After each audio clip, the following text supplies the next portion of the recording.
Somewhere in the heart of San Jose, California, stands a house that shouldn't exist. It has 160 rooms, 2,000 doors, 10,000 windows, staircases that lead directly into ceilings, doors that open onto 10-foot drops. And for over 38 years, construction never stopped. Not on weekends, not on holidays, not for a single day. The official story? Sarah Winchester was haunted by the spirits of everyone killed by her family's rifles. It's a great story. Haunted, tragic, perfectly packaged. For a ghost tour, there's just one problem. Almost none of it is true. To understand the house, you first have to understand the woman. Sarah Lockwood Pardee was born in 1839 in New Haven, Connecticut. By all accounts, she was extraordinary. She spoke 4 languages fluently: English, French, Italian, and Latin. She was considered one of the most educated women of her generation. In 1862, she married William Wirt Winchester, son of Oliver Winchester, the man who manufactured the Winchester repeating rifle. The gun that, according to historians, won the American West. The Winchester rifle was everywhere. It was used in the Civil War. It was carried by settlers pushing westward. It was used in the Indian Wars, in countless conflicts, by outlaws and lawmen alike. The Winchester family fortune was built on its sales, and Sarah, through marriage, became heir to all of it. But the 1860s and 70s were not kind to her personally. In 1866, Sarah gave birth to a daughter, Annie Isabel Winchester. The baby was diagnosed with marasmus, a severe form of malnutrition. She died after just 40 days. Sarah reportedly never fully recovered from the loss.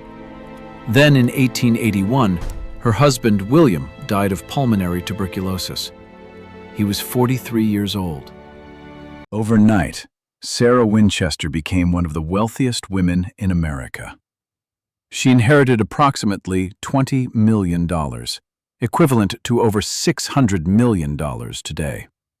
She also received 50% ownership of the Winchester Repeating Arms Company, which paid her roughly $1,000 per day in dividends.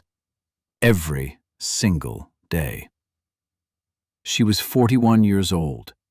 She was devastated, and she had more money than she could ever spend. So, what does a brilliant, grieving, extraordinarily wealthy woman do in 1884? She moves to California, and she starts building. In 1884, Sarah Winchester purchased an unfinished farmhouse in Santa Clara Valley, what is now San Jose, California. The property sat among orchards and open fields. The house itself was modest, 8 rooms. What happened next was unlike anything in American architectural history. Sarah hired a team of carpenters, plumbers, and craftsmen. She gave them one instruction: keep building. For the next 38 years, from 1884 until her death in 1922, construction on the Winchester house never stopped. Workers operated in 3 shifts around the clock. At peak periods, she employed 22 carpenters simultaneously, 6 days a week. The house grew in every direction: upward, outward, sometimes inward. New rooms were added on top of old ones. Towers rose and were later torn down. Entire wings were built, modified, and rebuilt again. The scale is almost impossible to comprehend. At its largest, the mansion contained an estimated 500 to 600 rooms. Then, in 1906, the Great San Francisco earthquake struck. Several towers collapsed. Rather than rebuild them, Sarah simply sealed off the damaged sections and built around them. By the time she died in her sleep on September 5, 1922, The house had settled into its current form, still enormous, still labyrinthine, still deeply strange. But here's where the popular narrative kicks in, and here's where we need to start asking harder questions. The story most people know goes like this. After her husband died, Sarah consulted a Boston medium named Adam Coons. He told her she was cursed, haunted by the spirits of everyone killed by Winchester rifles.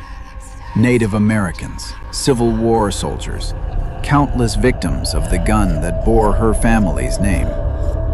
To appease these spirits, she was instructed to move west and build a house. A house that could never be finished. Because the moment construction stopped, Sarah would die. It's a compelling story. It explains the endless construction. It explains the bizarre architectural choices, the staircases to nowhere, the doors that open to walls, the number 13 appearing obsessively throughout the house. The only problem is this. There is no historical evidence that any of this happened. No record of Adam Coons, no documentation of the seance, no letters, no diaries, no newspaper accounts from Sarah's lifetime describing this spiritual mandate. The story appears to have been constructed, much like the house itself, piece by piece after the fact. Historian Mary Jo Ignoffo, who wrote the most comprehensive biography of Sarah Winchester, spent years researching the primary sources. Her conclusion: the ghost story is a 20th century invention, largely created by the tourism industry after Sarah's death. So, if it wasn't ghosts driving the construction, what was it? Historians and architectural scholars have proposed several explanations, and the truth is likely a combination of all of them. Theory 1. Grief and purpose. Sarah Winchester lost her only child and her husband within 15 years. She had no immediate family left. She had no social role. Victorian widows of her era were largely expected to disappear into mourning and domestic retirement. Building gave her purpose. It gave her a project of infinite scale that could absorb her energy, her intelligence, and her grief. She wasn't building for ghosts. She was building because building meant not stopping. Not stopping meant not having to sit alone in the silence that grief leaves behind. Dr. Ignoffo puts it plainly. Construction may have simply been Sarah's way of staying engaged with life. Theory 2. She was an architect. This one gets overlooked constantly, but it may be the most important.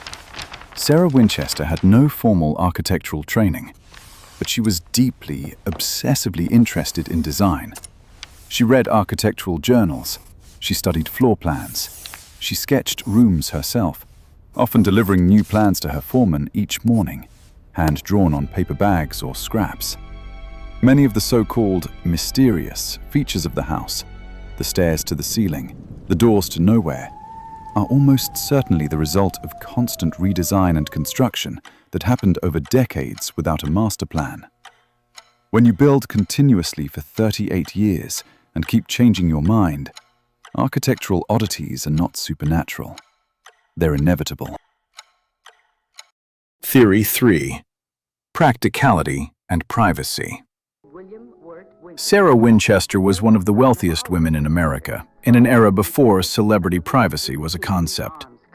She had no children, no husband, and no desire for public attention. The maze-like structure of the house was, some researchers believe, partly intentional, not to confuse ghosts, but to confuse visitors and journalists who regularly tried to gain access to the reclusive heiress. According to accounts from the period, Sarah rarely met guests at the front of the house. She had her private quarters in a specific wing, reached through corridors that only she and her most trusted staff knew well. The confusion built into the architecture may have been, at least in part, a security system for a woman who valued her solitude above almost everything else. Theory 4. The spiritualist context. It's worth acknowledging, Sarah Winchester did live during the height of the American spiritualist movement. She attended seances, this much is documented, and she did incorporate certain symbolic elements into the house. The number 13 appears frequently, and some rooms seem to have been designed with spiritual geometry in mind. But there is a vast difference between Sarah was interested in spiritualism, as millions of Americans were in the 1880s, and a medium told her she would die if she stopped building. One is historical fact. The other is a ghost tour script. Walk through the Winchester Mystery House today and past the ghost tour narrative. Something remarkable emerges. The craftsmanship is extraordinary. Sarah installed Tiffany art glass windows throughout the house, some of the finest examples of the style in California. The ballroom, built at enormous cost and apparently used only once, features parquet floors of inlaid hardwood so precisely constructed that they still don't creak over a century later. The plumbing was state-of-the-art. The heating system was advanced for its era. The gardens were meticulously maintained. This was not the chaotic, fear-driven construction of someone fleeing spirits. This was the deliberate work of someone with refined taste, unlimited resources, and a genuine passion for building. Sarah Winchester employed dozens of local craftsmen for decades, providing steady employment to the Santa Clara Valley in an era before labor protections existed. Workers were paid well above market rate. Several stayed employed by her for their entire careers. None of this fits the popular image of a mad, grief-ridden recluse building in a panic. What it fits is the image of a highly intelligent, deeply private woman who found in architecture what others find in art or music or writing, a language for expressing something that ordinary life doesn't have words for. Sarah Winchester died on September 5, 1922, at the age of 83. She died in her sleep, in her bedroom at the house she had spent nearly 4 decades building. Construction stopped immediately. Workers reportedly walked off mid-project. Nails were left half-hammered, lumber stacked but unused. Her estate was valued at approximately $3 million, a fraction of her original inheritance, most of which had been spent on the house itself. The house was sold to a group of investors who recognized its commercial potential. Within months, it was open to the public. And this is when the ghost story was born. The seances, the cursed widow, the spirits of Winchester rifle victims, the death prophecy.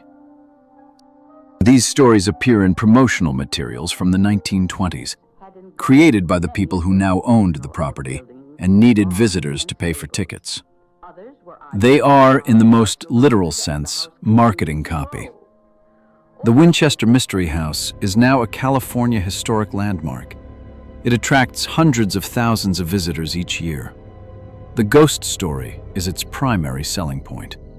And it is, by any measure, a spectacular piece of mythology. But Sarah Winchester, the actual woman, deserves better than mythology. She was not mad. She was not haunted. She was not cowering in a labyrinth she built in fear.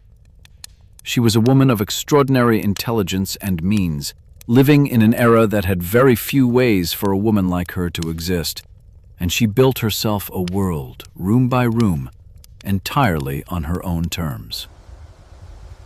The Winchester Mystery House stands today as one of the most visited landmarks in California, and there is something genuinely awe-inspiring about walking its corridors, even knowing what you now know. Because the truth, in this case, is not less interesting than the legend. It's more interesting.